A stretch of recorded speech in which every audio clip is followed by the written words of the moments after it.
Hello and welcome to the Youth Intake Challenge Nostalgia Edition. Not a proper episode this time. What we're going to do is we're going to go through some of the players that have played for us over the years and managed to get this magnificent club up into the Premier League. So it's going to be based on a little bit of which were the highest average rating players of the year.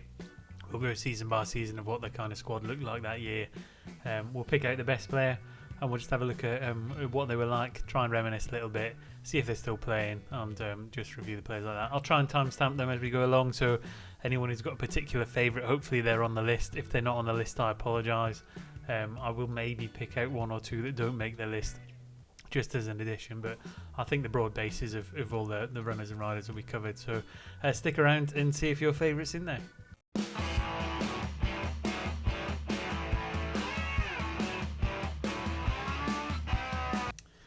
And welcome back. So here we are. This is where we're going to kind of do it from. I'll put old Muggins, me in the bottom left this time to make it a little bit easier. And again, if it works out better me being in the bottom left, or I can make it editable so I can move around, I might do it in future so that I'm not blocking out large parts of the screen as we move forward. But this enables you to see the kind of best 11 year by year as we go on.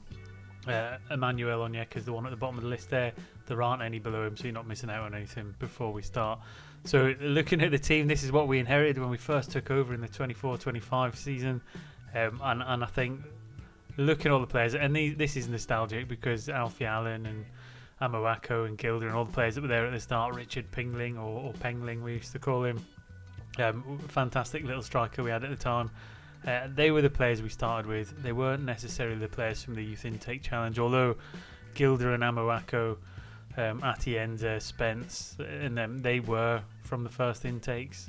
So that's why they've got the little yellow dots on there. Those who can remember when they first started coming through to kind of split between who was an intake prospect and who was one of the players at the club. But we marked them with a little yellow dot so that way we could see when we were fully sustainable through the youth intake, which was a number of seasons in. And then once that had happened, we stopped marking them up. But that's where we go. So looking through the players here in average ratings, I think there's one standout player that you really have to look at as the best player we had when we took over the club, and that is Ade Shokunbi. Retired as a player at 29. I mean, we'll look at his history of who he played for. I think he played for a huge number of clubs, but I mean, he'd been at Reading, although he didn't make any appearances. Beaconsfield, Welling. I mean, he was with us for 5 seasons. When we let him go, he kind of retired as a player. But you can see 33, 46, 40 appearances, chipped in with some goals there. And he was very much one of the first players who wanted away and wanted to move to a bigger club. And that was where the start of these kind of these issues with trying to hold on to a player against his will type thing happened. And he was that first player that I felt really was an essential player to keep around at the club.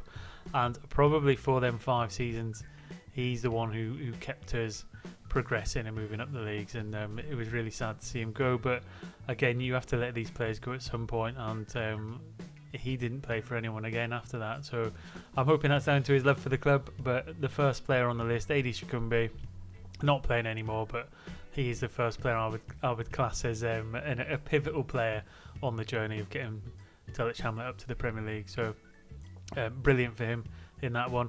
Other little mentions there's Richard Pingling. Before we get too far into just picking on the best average rating players, again, he held the highest goal scoring in a season for us for a huge number of years.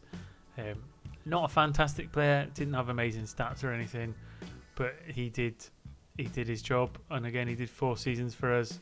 As he faded out in that kind of 3rd, 4th season, he just went off and he stopped playing after that. So again, there we go.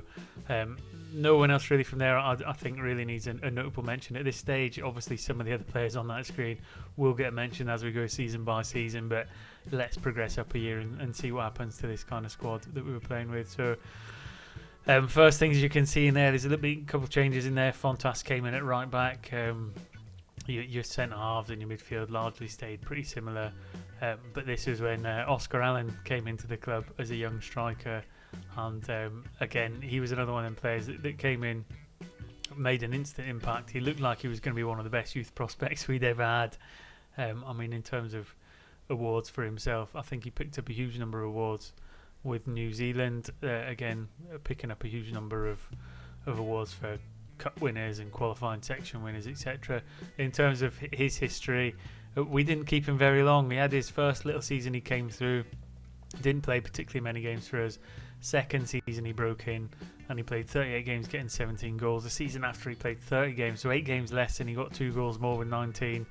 And we were desperate to keep on to him, but at that stage I wasn't hard enough on holding on to these players, because I was really aware of the fact we needed to kind of generate some money to improve the facilities. So we cashed in on him, we let him go. I'm not sure particularly how much he went for at the time. I don't think it shows it on here on this particular screen. Some of the ones who are still playing, we might be able to pick up that information, but he moved on. He went to Rotherham. The frustrating thing was, for them first 3 seasons he didn't really play any games. However, he did start to get into the Rotherham team. Didn't really make any instant impacts in terms of huge amounts of goals scored. I think if he'd stayed with us, he would have been one of our top goal scorers for a huge number of years, but it wasn't to be. Went on, played well in Phoenix, Kane, even went to Beijing, probably where he started to score a couple more goals than he was doing in the other leagues. But yeah, one of the first youth prospects that we couldn't hold on to moved on, and yeah, what could have been will always be that question with Oscar Allen. Moving on to the next season after that, and not too many changes again in terms of the starting lineup, but one of the young players who'd been there from the start became a bit more prevalent, and that was Jake Gilder. So on the left hand side, and again, never really set the world on fire in terms of stats, but he was one of the players who was with us right from the beginning. He was one of the youth prospects that was in there. He'd never played for anyone else, and he started to integrate his way into the team on that left hand side as an advanced playmaker.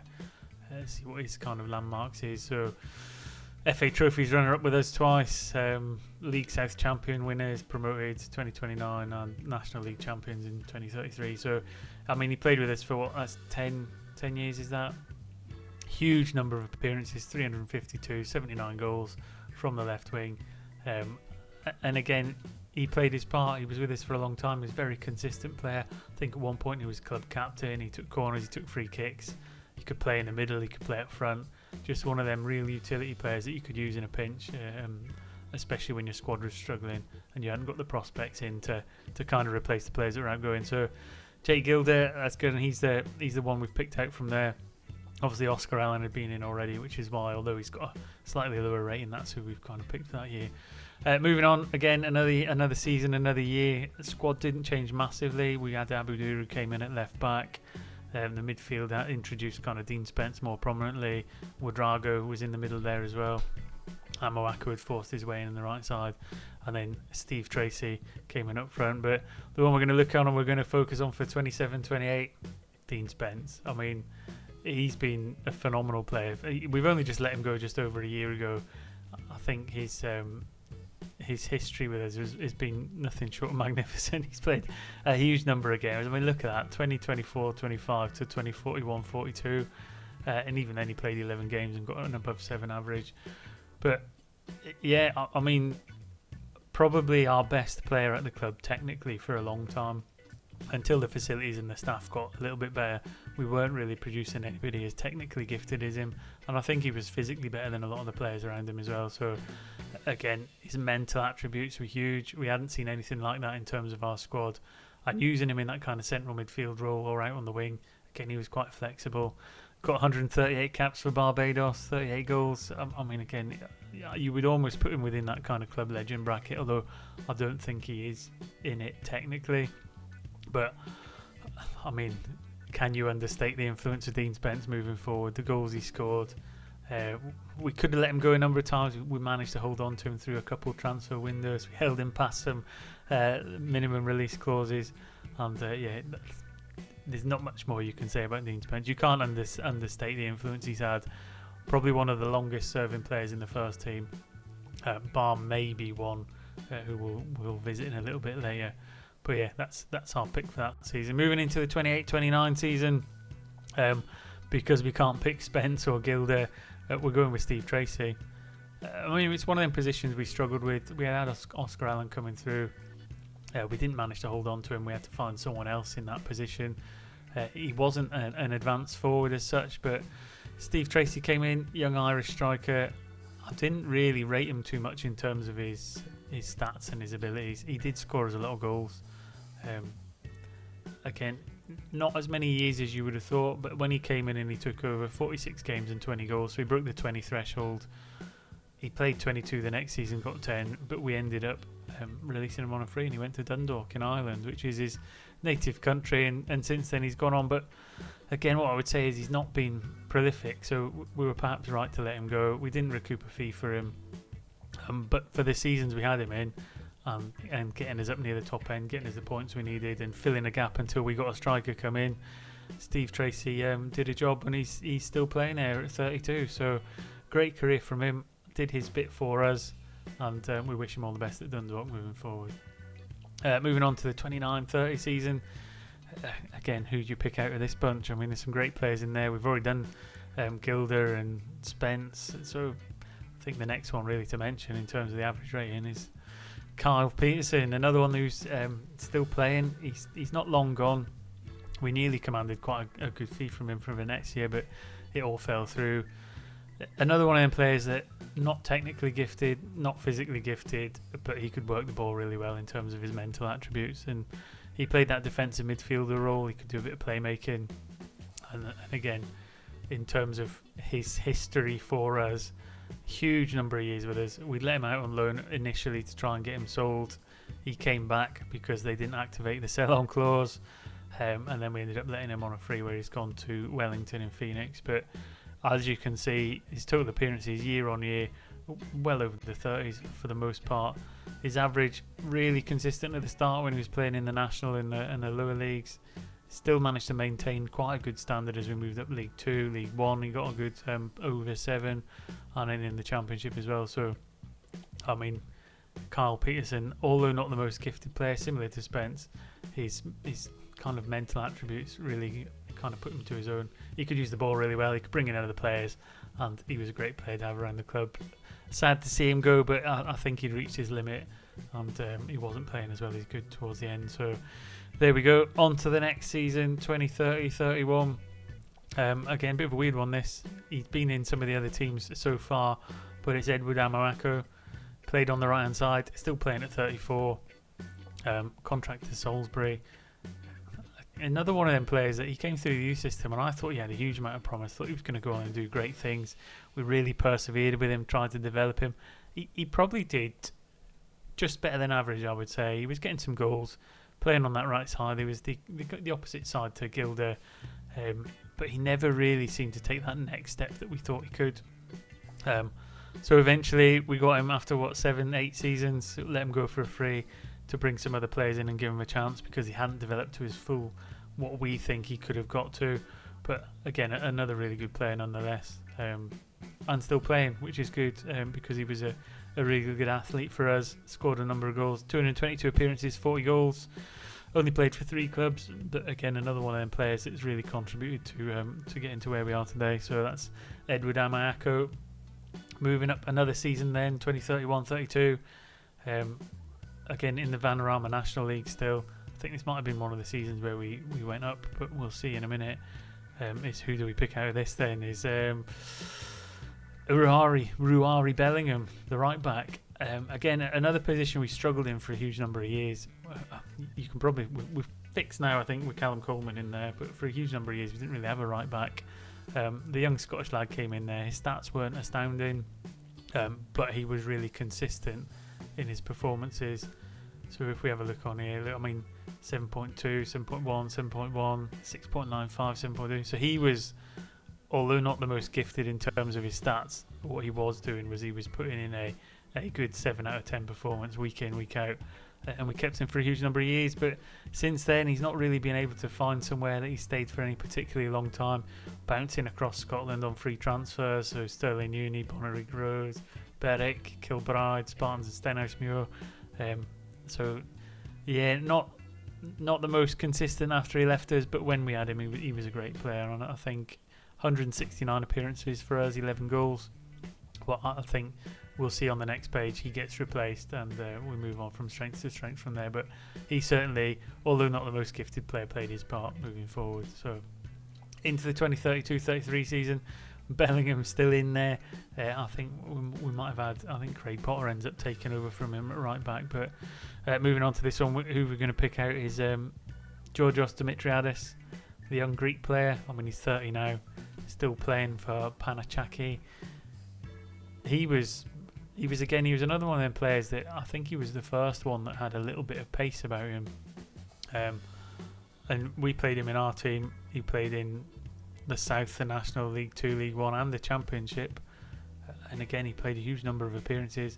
Again, fairly consistent, chipped to win with some goals. So, I mean, really good. But I think the emergence of Berat Ozer, Bektas coming through on the left-hand side, just meant that we had to let him go to enable the next development player who had a higher threshold to come in. And that's the difficult thing within this challenge is when you've got players who are playing well in certain positions, at what point do you phase them out and bring the next one through who's got a higher threshold? And that's what ultimately happened to Dmitriadis.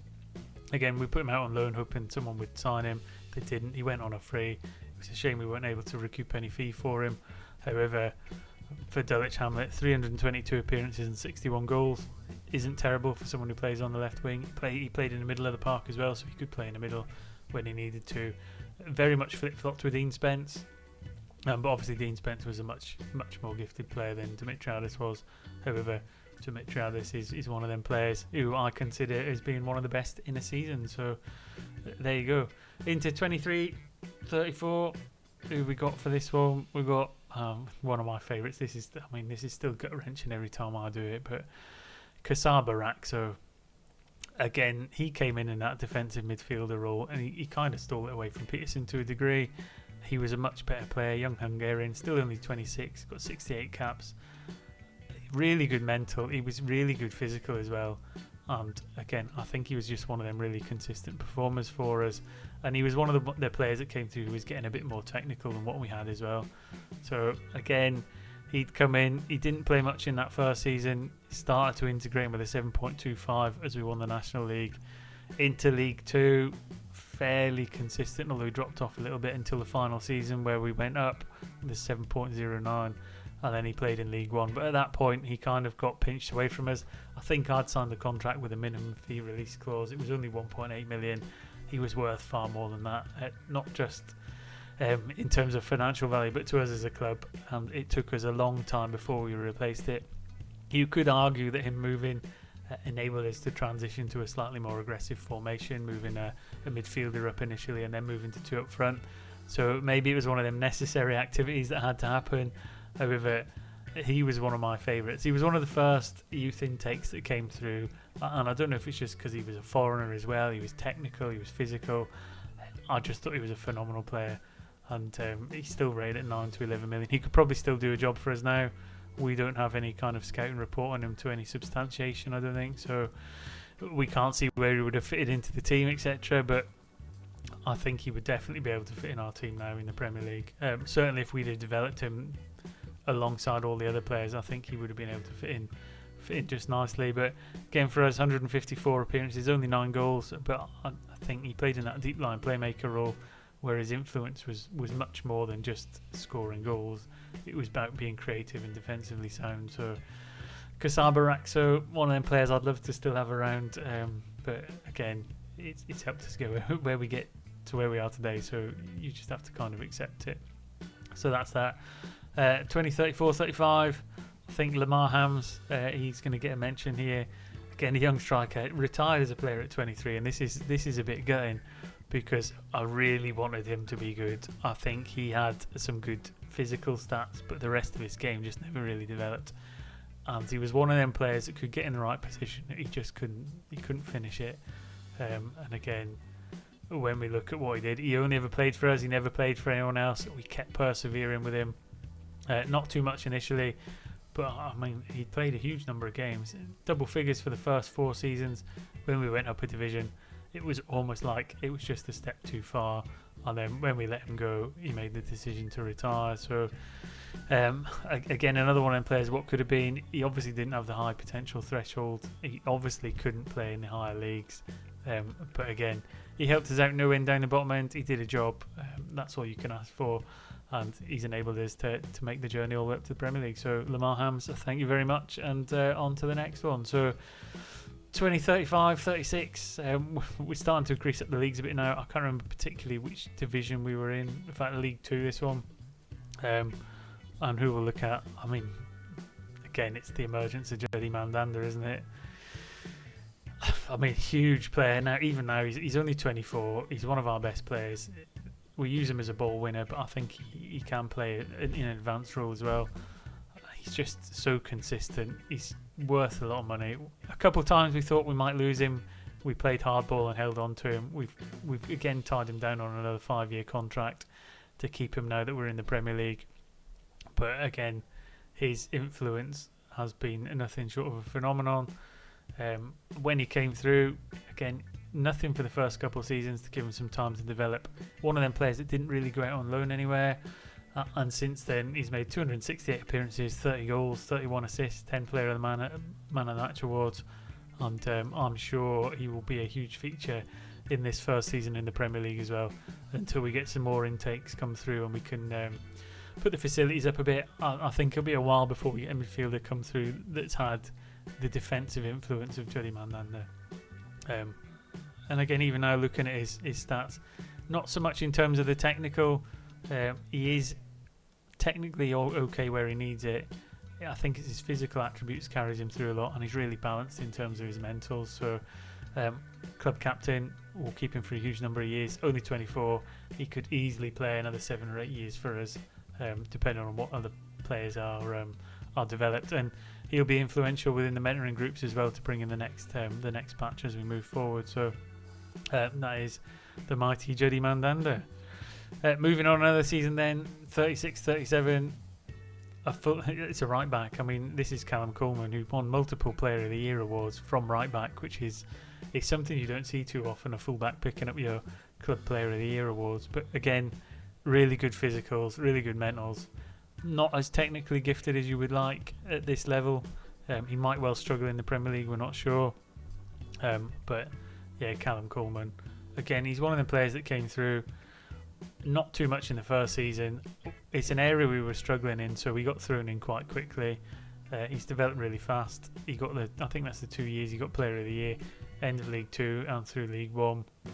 And then the last 5 years, although I'm not kind of doing anything, blowing anyone out of the water or sticking out 10 out of 10 performances, etc., fairly consistent, I think, across the spread. And again, as a right back option until we get something better coming through, he's really useful to have in there. Picking up a few more injuries now, still only 24, like Mandanda. Huge number of years in front of him if he can keep himself fit and we can develop him a bit further.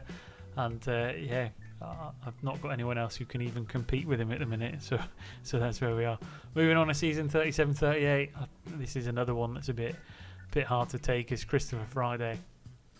He was the first player I think we had that really came through with a potential threshold that said he could be a Premier League player. And he was easily our best centre half. He's still only 24, 35 caps for Nigeria, currently playing for Metz. I think he's just moved recently to Metz. We just got a transfer fee, I think. Yeah, so he's just gone to Metz now. We got some transfer buffer back from that. Again, we sold him for 13.5 million, so we've had the biggest sale out of him. However, I would have loved to have kept him because it was just after we'd gone up into the Championship. He played one season and then he moved on. Unfortunately for him, he got relegated with Genoa, took him down to Serie B. He then joined Derby County, stayed with them for a couple of seasons, got them relegated into the Championship. I took meet him personally. And yeah, I mean, there were a couple of people in the comment section saying, could we sign him back? And unfortunately, it's not within the rule set. I think what I said within the rules is once a player goes, he's sold. You can't even bring him back on that, like a buy with a loan for a season, etc. Once they're gone, they're gone. You don't loan them back, you don't bring them back.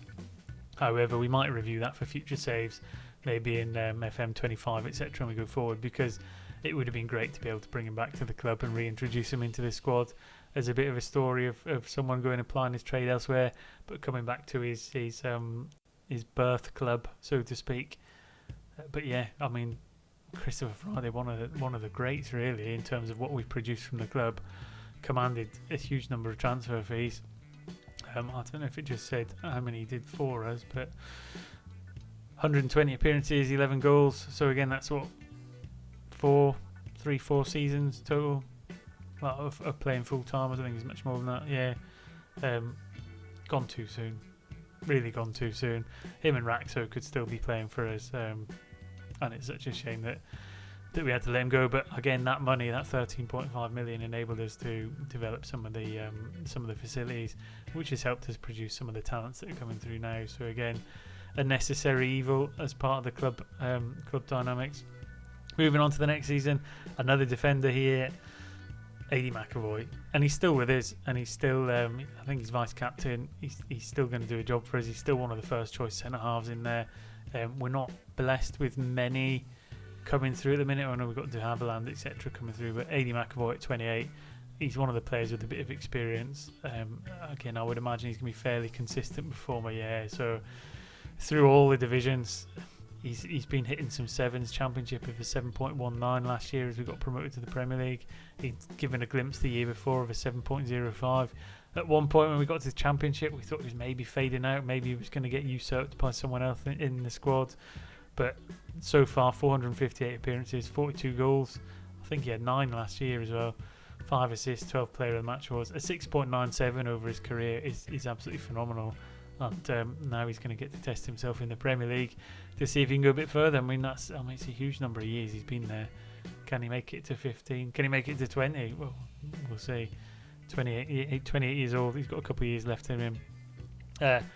Moving on to the season, 39, 40. Now, I know there's some players in there like De Havilland. It was close to picking him, but I think he's so new and so integrated into the squad moving forward. He'll probably get looked at in one of the episodes where we're playing games. So what we're going to look at is Inglian Fredricks, because again, we've not really looked at a goalkeeper, but when we look at Fredricks, he was with us for a huge number of years. 471 appearances he made for us, conceded 658 goals. Not surprising at times. When we're moving up divisions, it's going to be hard to keep the ball out, but again, huge number of years. He had a couple of loans where he went out as part of his development. 32 games for Wroxham before he came back and became first choice. Since then, he's been in the sticks for a good 10 plus years. Played in every division all the way up to the Championship. At which point we let him go for 64k. So we did get a fee for him, getting towards the end of his career. And it's only because we had some really good goalkeepers coming through. Ibrahim, who's still our first choice. We've got Kutlu coming through. Keys, we're so blessed in the goalkeeping department. It seems to be the position we get most through the youth intake as well. Not surprising really, because you can't really get goalkeepers too out of position. You always seem to get a minimum of at least one. But huge influence for us in the club. And again, it was sad to see him go. It was sad to see him fade out of the first team squad. But at 33, we needed to bring someone else in who could develop a little bit further and take us to the next step. Moving on then to the 40-41 squad. I mean, who do you pick? I mean, there's only one name on there that you can really look at. He's probably our best player, Paul Sodje. How we've kept a hold of him, I don't know. We recently renewed him on a 5-year contract, but I've had to put a release clause in there, which I didn't want to, but the release clause is 80+ million. So if he does go, we're going to get a huge investment potential back into the club, and it's the only way I could get him to sign a contract. So valued at 61.73. Hopefully no one comes in near the 80 odd, but I mean, this guy is just an absolute different class. He's the first player we've had who's been classed as a wonder kid. I'm pretty sure he still is. Yeah, so he's a wonder kid. Everybody wants him. Nobody can have him because we're going to hang on to him for grim death. He's going to be the difference between us managing to scrape out of the bottom 3 and stay in the division this year. Absolute phenomenon. He seems to get better and better year on year. Just there, I mean, that Championship season, 33 games, he was injured for a few of them, but a 7.26 average, 33 goals from 11 goals from midfield, so 1 in every 3 from midfield, assisting player of the match. I'm really excited to see what he can do in the Premier League, although I'm a bit weary because I think someone is probably going to come and poach him, especially if we put in any good performances near the start of the season. But Paul Sodje, absolute standout, best player the club has ever produced. But the good thing about that is it's a target to try and beat, so we have to try and beat that by producing someone even better. I think it might be a while before that happens. We're going to need to upgrade the facilities, etc. We might need some affiliates to get some foreign players in. I'm hoping we can get one in Brazil, Argentina, someone to get a bit more technically gifted players. But At 19 years old, Premier League ready, Paul Sodje, he's gonna drag Dulwich Hamlet up the table, I'm sure. And I'm interested to see what happens as we play the first season. And then into the final season, the final player we'll look at is Berat Ozer. Again, the left winger. He's one of the players who kind of started to phase out. Gilder, he's come in, he's made that place his own. I'm going to click on his history. I mean, I'm pretty sure he's going to be a really consistent performer. I don't know if it's on this page, I can't see it, but again, his stats aren't great across the board. He doesn't have like double figures in everything. So when you look at it, it doesn't look great. However, he's got it exactly where he needs it. He's quite quick, although not blistering. His physicals are all around that kind of mid to high teens, which is great. His mental's not spectacular in terms of bravery and aggression and stuff. However, his decision making, determination and flair and his off the ball, what he needs on the wing is all on point. And then technically his crossing and his dribbling is just exactly what he needs as well. So although not gifted across the full range of stats, he's driven and he's got them exactly where he needs it. And what that's meant is he's just got better and better. And in that final season in the Championship, he took up another notch as well. His average rating got better, his goals contribution got better, his assists got better, he got more player of the matches. So if you can carry that run going on into the Premier League, again we've got another one who's probably gonna drag us up and keep us in the division. So that's it. That's kind of all the players we've been through. The only other thing to look at is what they think is the best players of all time, which is there. I mean, players we haven't looked at who are on there. I'm just looking at. We've looked at Fredricks. I mean, Atienza is he's a notable mention. Surprised he didn't kind of have any player of the season type awards, but again, he was with us from the beginning. Huge number of contributions and performances for us. It was one of our first choice centre halves for a huge amount of time until he started getting phased out by McAvoy and Clifford. But yeah, I mean, Christopher Friday, another one who'd forced him out, but he was just so consistent all the way through. Huge number of games. He was playing until just last season with Numancia. He's now taken up his coaching. I did look at maybe trying to bring him in, but his stats just aren't good enough to make it worthwhile. So he's one that we didn't look at. Brathwaite, but I didn't think he really contributed too much in terms of, he was just a bit of a filler player. Ouedraogo, he played a number of years for us in midfield. Again, contributing down the lower end, huge number of performances. Shame he never really peaked as a player of the season anywhere. But again, he was one of the players that was quite good, gifted in terms of the mentals, but he didn't quite balance out enough in any of the other areas or develop as much. Went off to Burkina Faso, played for a number of clubs. A lower standard of football, he managed to put in a great average rating. And I'm glad to see he enjoyed the end of his career in his home country. So that's Ouedraogo. The only other one I would really say is Tony Dunk. He's still with the club. He's kind of taken on the mantle as a lead striker, although Roldan's kind of usurping him now in that because Dunk's development stagnated a little bit. But again, from what he's done for the club, where he's come from and his goal contribution, 303 games, 129 goals. Can he cut it in the Premier League? Not sure. He's going to have to because we've not got any ready-made replacements who can take on that mantle yet. If we don't play two strikers, I would imagine Dunk's going to lose out on a bit of game time to Roldan, but we'll see how that goes. Once again, thanks for watching. Hopefully I've visited all the players you wanted to see. Certainly I think that's all the main runners and riders season by season, and let's all look forward to our first season in the Premiership with Dulwich Hamlet, which should be coming out in the next few days. So look forward to it. Look forward to seeing you again. Stay tuned. Enjoy your weekends. Catch you later.